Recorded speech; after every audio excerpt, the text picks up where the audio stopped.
Chers membres d'Église et chers amis, bonjour. Au chapitre 8 de l'Évangile de Jean, Jésus dit à la foule qui l'écoute : « Vous êtes de votre père le diable, et vous voulez faire les désirs de votre père.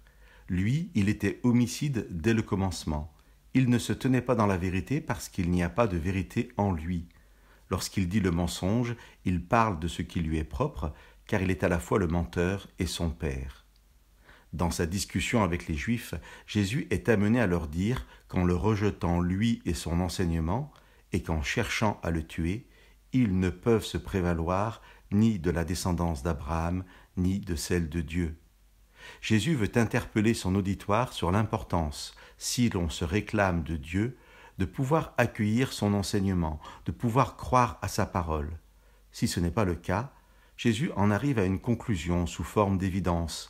Vous êtes de votre père le diable qui ne se tenait pas dans la vérité.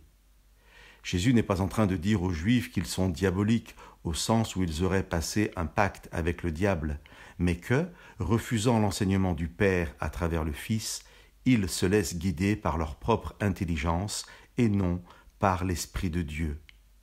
Le fait de s'en remettre à soi-même et non de s'abandonner à l'Esprit de Dieu est ce qui amènera aussi Jésus à dire à Pierre dans l'évangile de Matthieu au chapitre 16 : « Arrière de moi, Satan, car tu ne penses pas comme Dieu, mais comme les humains. » Est-il possible que par mon attitude, par mon rejet de l'œuvre de l'Esprit de Dieu en moi, Jésus puisse aussi me qualifier de fils du diable, fils de celui qui est défini comme homicide et menteur?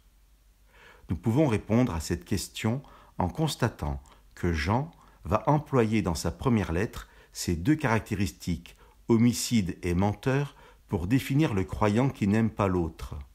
Au chapitre 3, verset 15, Jean dit « Quiconque déteste son frère est meurtrier, homicide ». Et au chapitre 4, verset 20, « Si quelqu'un dit « J'aime Dieu » et qu'il déteste son frère, c'est un menteur. Car celui qui n'aime pas son frère qu'il voit ne peut pas aimer Dieu qu'il ne voit pas.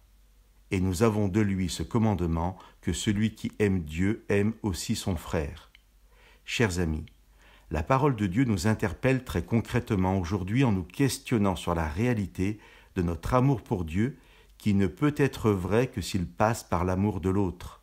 C'est cet amour qui définira vraiment de qui nous sommes les enfants, de Dieu ou du diable. Interrogeons-nous honnêtement sur le regard que nous portons sur notre prochain et laissons l'Esprit de Dieu transformer nos cœurs si nous comprenons aujourd'hui que nous pouvons parfois nous mentir à nous-mêmes quand notre amour de Dieu ne s'exprime pas dans notre amour du prochain. Que Dieu vous bénisse.